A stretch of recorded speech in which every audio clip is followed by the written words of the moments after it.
நேயர்கள் அனைவருக்கும் வணக்கம். வெண்முரசு மாமலர் அத்தியாயம் 13. தோல் என்று ஒன்றை படைத்த பிரம்மன் மானுடரின் உள்ளுறுப்புகளை பிறர் பார்க்கலாகாதென்று எண்ணினான் என்பது தெளிவு. பாண்டவரே, மொழி என்பது ஒன்றை படைத்த கலைமகள் மானுடரின் உள்ளத்தை பிறர் காணலாகாதென்று எண்ணினாள் என்றே கொள்க என்றான் முண்டன். உச்சி பொழுது எட்டியதும் அவர்கள் கோமதி வளைவு திரும்பும் முனை ஒன்றை அடைந்து அங்கிருந்த அன்னசாலையில் உணவு உண்ட பின் அருகிருந்த ஆலமரத்தடியில் படுத்திருந்தனர். மரத்திற்கு மேல் பறவைகள் ஓசையிட்டு கொண்டிருந்தன. அவ்வப்போது ஓர் எண்ணத்துளி என இலை ஒன்று சுழன்றிறங்கியது. முற்றிலும் அறியப்படாமல் இருக்கவும் மானுடரால் இயல்வதில்லை. சொல்லியும் உணர்த்தியும் அறிவிக்கிறார்கள். அவ்வாறு அறியப்பட்ட ஒன்று நிலைக்கவும் நீடிக்கவும் அவர்கள் விரும்புவதில்லை. சொன்னதை வரைந்ததை உடனே கலைத்து நீ அறிந்ததல்ல நான் என்கிறார்கள். தன்னை முன்வைத்து பிறருடன் பகடையாடுவதே மானுடர் தொழில். உடனுறைவோரை அறிய எண்ணுபவன் நீரில் அலை எண்ணுபவன். வேர்க்குவை ஒன்றுக்குள் உடலை ஒடுக்கி படுத்து கால் மேல் கால் வைத்து ஆட்டியபடி முண்டன் சொன்னான். அதைவிட தற்செயலாக சந்தித்து உடனே பிரியும் வழிபோக்கனை அறிய முயல்வது எளிது. குறைந்தது அவன் அமைத்து செல்லும் பொய்க்காட்சியை அழித்தெழுத அவனுக்கு நாம் வாய்ப்பளிப்பதில்லை என்று அவன் தொடர்ந்தான். ஆகவே அவ்விரவில் அரசி உங்களிடம் சொன்னதென்ன? நீங்கள் அறிந்ததென்ன? இருவரும் சேர்ந்து சமைத்ததென்ன? அவ்விடம் விட்டு நீங்கிய பின்னர் எஞ்சியதென்ன என்பது எவ்வகையிலும் பொருட்படுத்தத்தக்கதல்ல. பீமன் சலிப்புடன், அவ்வாறென்றால் எதுதான் பொருட்படுத்தத்தக்கது என்றான். அக்கணம் அதை சரிவர கையாள்கிறோமா இல்லையா என்பது மட்டும் என்றான் முண்டன். ஏனென்றால் மானுடர் வாழ்வது நிகழ்காலத்தில் மட்டுமே. எதிர்காலத்தை அறிய முடியாதென்கிறோம். பாண்டவரே, மானுடரால் இறந்த காலத்தை மட்டும் அறிந்துவிட முடியுமா என்ன என்று முண்டன் சொன்னான். இறந்த காலம் என மானுடர் சொல்வதெல்லாம் அவர்கள் நினைவு கூர்வதை மட்டும் தானே. நினைவு கூறச் செய்வது எது? விழைவும் ஏக்கமும் ஆணவமும் தாழ்வுணர்வும் என அவனாகி அவளாகி நின்றிருக்கும் உணர்வு நிலை மட்டும் தானே. இறந்த காலம் என்பது புனையப்படுவதே. பகற்கனவுகளில் ஒவ்வொருவரும் புனைவதை பாடகரும் நூலோரும் சேர்ந்து பெண்ணி ஒன்றாக்குகிறார்கள். நீங்கள் இருவரும் சேர்ந்து ஒன்றை முடைந்து மகிழ்ந்தீர்கள். அவ்வாடல் முடிந்தது. அதன் உவகை மட்டுமே அதன் கொள்பொருள். மனத்தை தேடிச் செல்பவர் நீங்கள். ஒன்று உணர்க. காட்சிகளை நினைவு கூறலாம். ஒலிகளை மேலும் குறைவாக நினைவு கூறலாம். தொடுகையை இன்னும் மெலிதாக, சுவையை அதனினும் சிறிதாக. மாமல்லரே, எவரேனும் மனத்தை நினைவு கூற முடியுமா என்றான் முண்டன். மனத்தை அடையாளம் காண மட்டுமே முடியும். விழியும் நாவும் இணைந்து அளிக்கும் அகப்பதிவுக்கேற்ப மனம் உருவாவதை அறிந்திருக்கிறீர்களா? முல்லை மனம் கொண்ட தாமரையை உங்கள் கையில் அளித்தால் என்ன மனத்தை முகர்வீர்கள் என்று தெரியுமா? அறிக. ஐம்புலன்களில் புறத்திற்கு மிக அருகே அகம் பூசி நின்றிருக்கிறது விழி.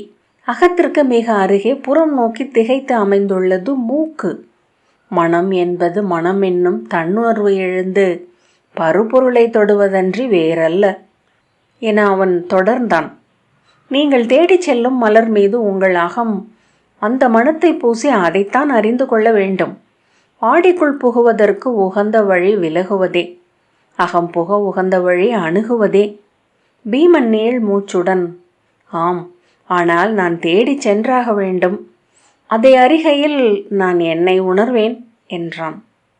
தான் என்று உணர்வோர் அறிவதெல்லாம் தான் நிகழும் கலங்களை மட்டுமே என்றான் முண்டன். ஆட்டக்களமும் சூழ்கையும் அன்றே காய்களுக்கு பொருள் என்ன இருக்கக்கூடும்?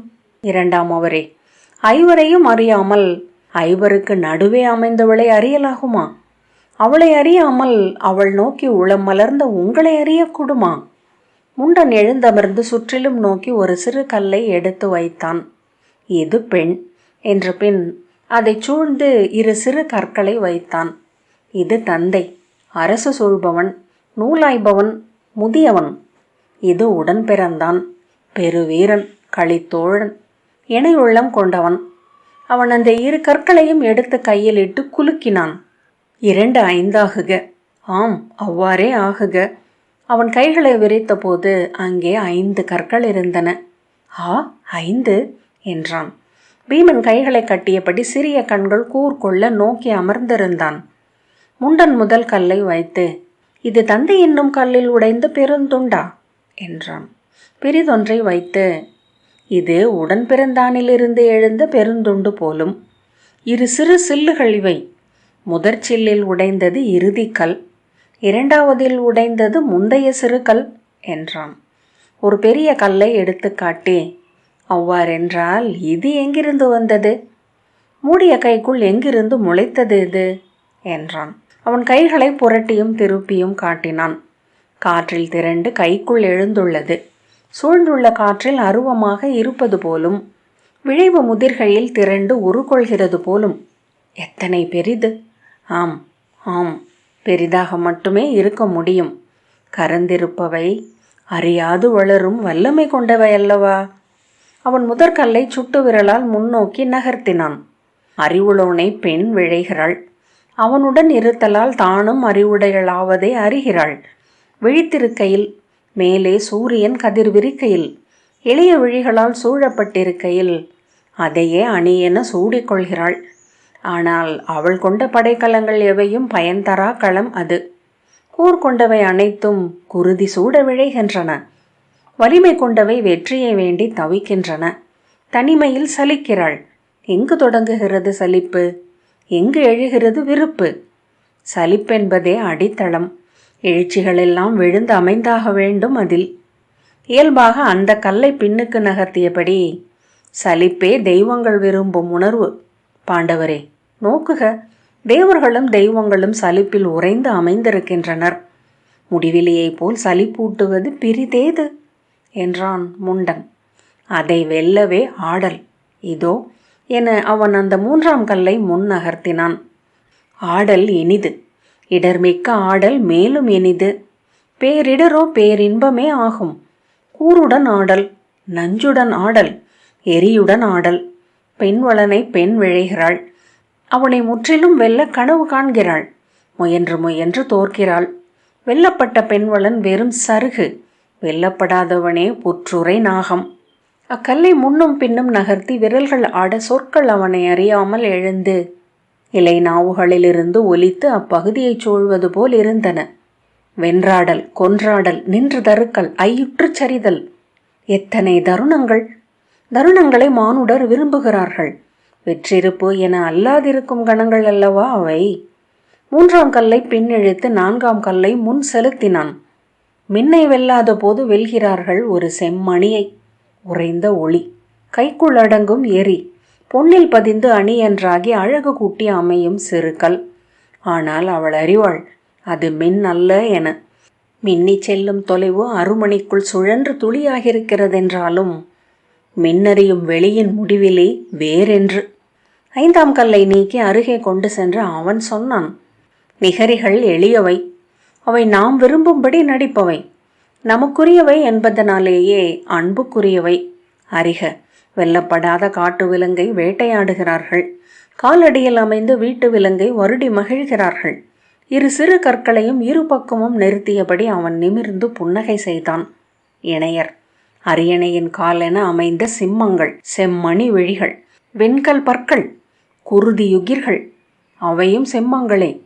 அவன் விரல்கள் சுழல எல்லையில் 2 பெரிய கற்களும் அண்மையில் 2 சிறிய கற்களும் அமைய மையமென முதல் கல் நின்று ஒரு வட்டமாக சுழல தொடங்கியது. ஆனால் உள்ளமறியாதா என்ன? அருமணி எத்தனை எரிந்தாலும் ஒரு பஞ்சையும் பற்ற வைக்காதென்று என்றான் முண்டன். வெல்லப்படாதவை 2, எட்டப்படாதது 1, எட்டியும் அடங்காத உரு கொண்ட பெரிதொன்று. பெரிய கல்லை அவன் முன்னால் நகர்த்தினான். வெறும் பாறை. மலைப்பாறையை நோக்கும் தோறும் மலைக்கிறது மானுட உள்ளம். அதன் வடிவின்மையும் அமைதியும் நம்முள் உறையும் எதையோ கொந்தளிக்கச் செய்கின்றன. உடைத்தும் செதுக்கியும் அதை வடிவங்களாக்க வெம்புகிறோம். அதை முரசு தோல் என அரைந்து பிளிரச் செய்ய முயல்கிறோம். பாறையை அணுகுபவர்கள் அனைவரும் கைகளால் அதை அரைகிறார்கள். உள்ளத்தால் அதன் மேல் மோதுகிறார்கள். பாறை நம் உலகுக்கு அப்பால் உள்ளது என்று முண்டன் தொடர்ந்தான். அதன் மேல் எப்போதும் மோதிக்கொண்டே இருக்கிறாள் என மையத்தை அதை நோக்கி செலுத்தினான்.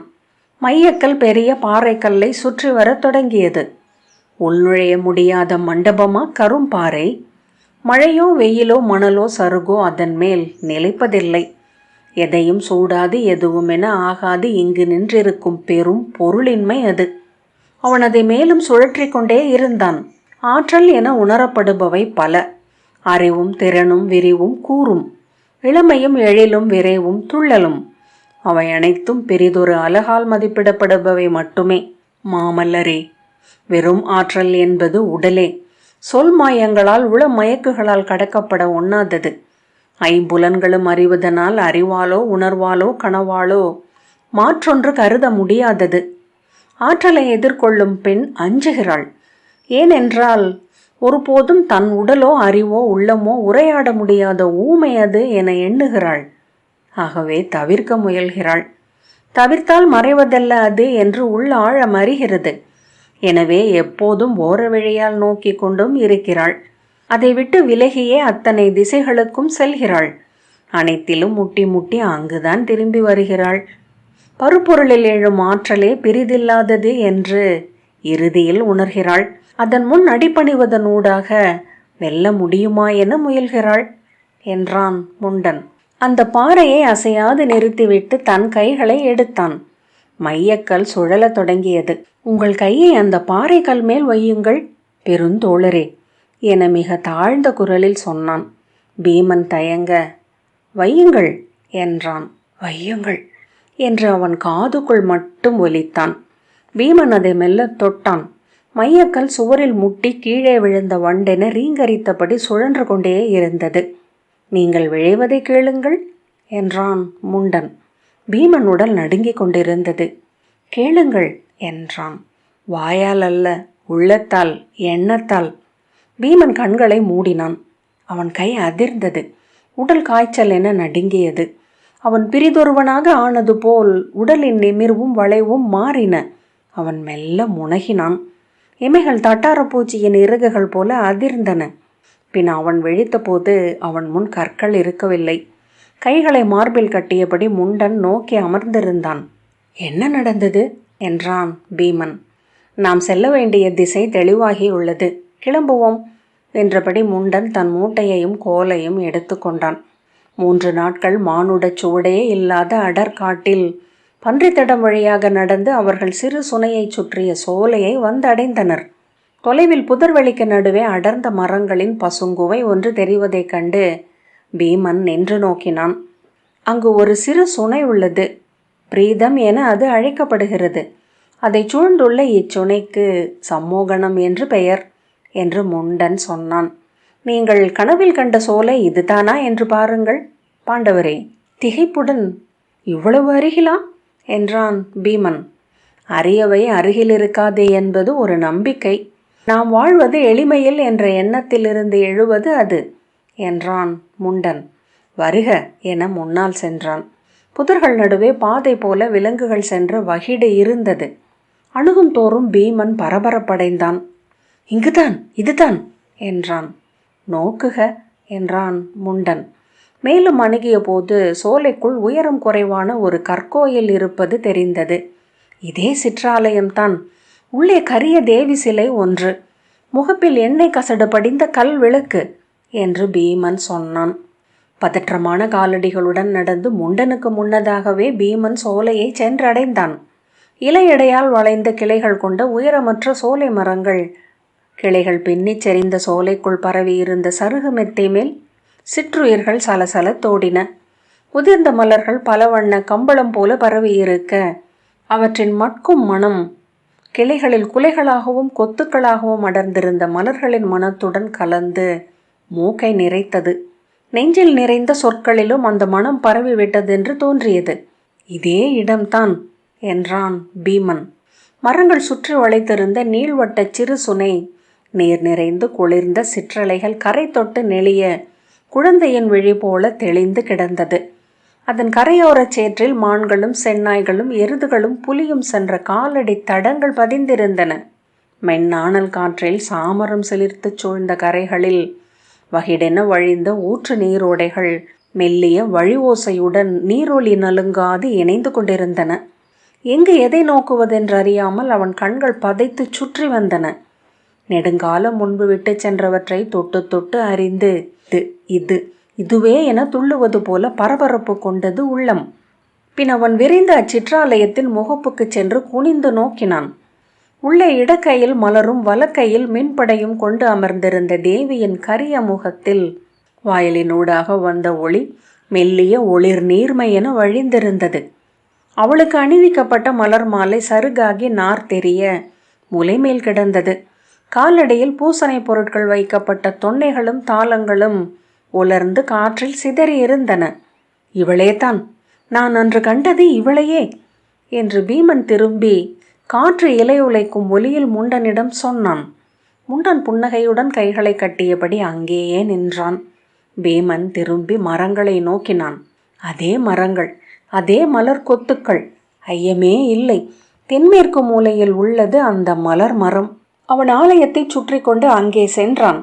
அவன் காலடியோசை கேட்டு ஒரு நாகம் புதருக்குள் இருந்து தலை தூக்கியது. எழுந்து அதன் தலைக்கு பின்னால் உடல் வளைந்தது. அவன் அதை பொருட்படுத்தாமல் நடந்தான். தலையை பின் இழுத்து அது வளைந்து ஒழுகியோடி புதருக்குள் இருந்த வளைக்குள் புகுந்தது. தென்மேற்கு மூலையில் அந்த மரம் நின்றது. பீமன், இதோ நின்றிருக்கிறது என்று கூவினான்.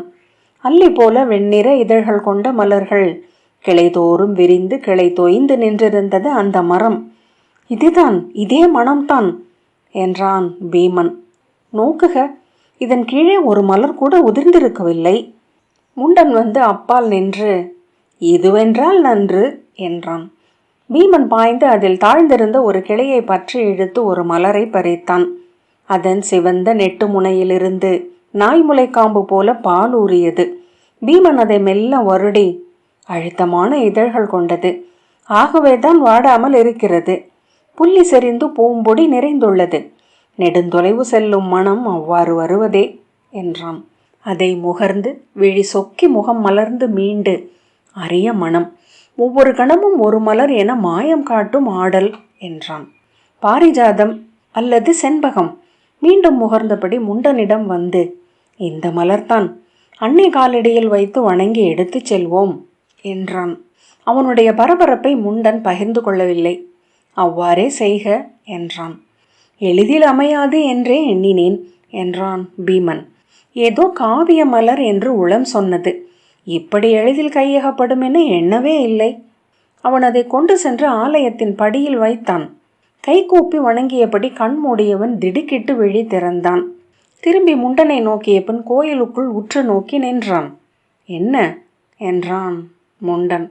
தேவி என்னை நோக்குவது போல் ஓர் உணர்வு. உளமயக்கல்ல, அங்கே உண்மையில் எவரோ அமர்ந்திருப்பது போல என்றான் பீமன். அவள் ஊர்வசி என்றான் முண்டன்.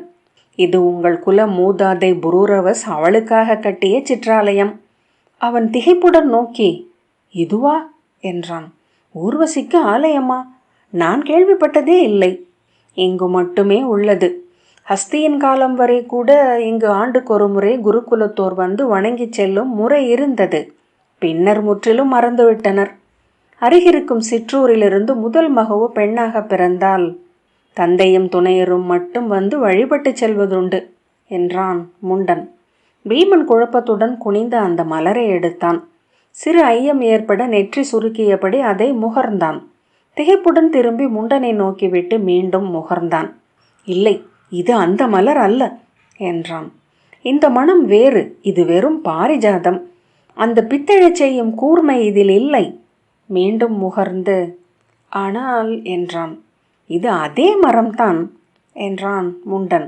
ஆனால் நீங்கள் முகர்ந்த மலர் இந்த மரத்திலிருந்து எழுந்ததல்ல. பீமன் வினாவுடன் நோக்க, இளவரசே, இந்த மரத்தின் ஒவ்வொரு மலரும் தனி மனம் கொண்டது. நீங்கள் தேடிய மலர் இது போன்றதே, இது அல்ல என்றான். பீமன் சோர்வுடன் அந்த படிகளில் அமர்ந்தான். துயருற வேண்டியதில்லை. இது மலரிலிருந்து முளைக்கும் மரம். மலர்களை பறவைகள் கொண்டு சென்று வீழ்த்தி முளைக்கச் செய்கின்றன. இங்கு அந்த மலர் வந்து விழுந்துள்ளதென்றால் அருகே தாய்மரம் உள்ளது என்றே பொருள் என்றான் முண்டன். அதை தேடி கண்டடைவோம். என்றபடி பீமன் எழுந்தான். அதற்கு முன் இந்த மலரை கூர்ந்தறிக, இந்த தேவியிடம் அதை உசாவுக என்று முண்டன் சொன்னான். பீமன் மீண்டும் அமர்ந்தான். மாமல்லரே, உங்கள் மூதாதை புரூரவஸ் ஊர்வசியை மணந்த கதையை அறிந்திருக்கிறீர்களா என்றான். பீமன் சூதர் பாடல்களை கேட்டுள்ளேன் என்றான். தேவருலகின் கன்னியர்களில் ஊர்வசியே பேரழகி என்பது கதைஞர் கூற்று. மேனகை, சகஜன்யை, கர்ணிகை, புஞ்சிகஸ்தலை, ரிதுஸ்தலை, ஹிருதாசி, பூர்வசித்தி, உல்லோஜை, பிரம்லோஜை ஆகியோர் தேவர்குல பாடகியர். அனுசானை, அத்ரிகை, சோமகேசி, மிஸ்ரை, அலம்புஷை, மரிசி, சூசிகை, வித்யுல்பர்ணை, திலோத்தமை, அம்பிகை, ஷேமை, ரம்பை, சுபாகு, அசித்தை, சுப்ரி, புண்டரீகை, சுகந்தை, சுரசை, பிரமாதினி, காமியை, சாரத்யுதி என்போர் நடனமங்கையர். அவர்களில் கலையாலும் ஊர்வசியே முதன்மையானவள். அழிவற்றவர்கள். ஒவ்வொரு கணமும் தங்கள் வெளித்தொடும் எதிர்பாவையிலிருந்து புதிதென பிறந்து வருபவர்கள். எனவே நேற்றில்லாதவர்கள். காண்பவன் உளமெழுந்த விளைவிலிருந்தே அழகு திரட்டி எழுபவர்கள். எனவே தனக்கென உருவம் ஒன்றில்லாதவர்கள். காமம் என்னும் தழலுடன் ஆடும் காற்று என அவர்களை சொல்கின்றன தொல்கதைகள் என்றான் முண்டன். முன்பொரு காலத்தில் நரர் நாராயணர் என்னும் இரு முனிவர்கள் கடுந்தவம் இயற்றினார்கள்.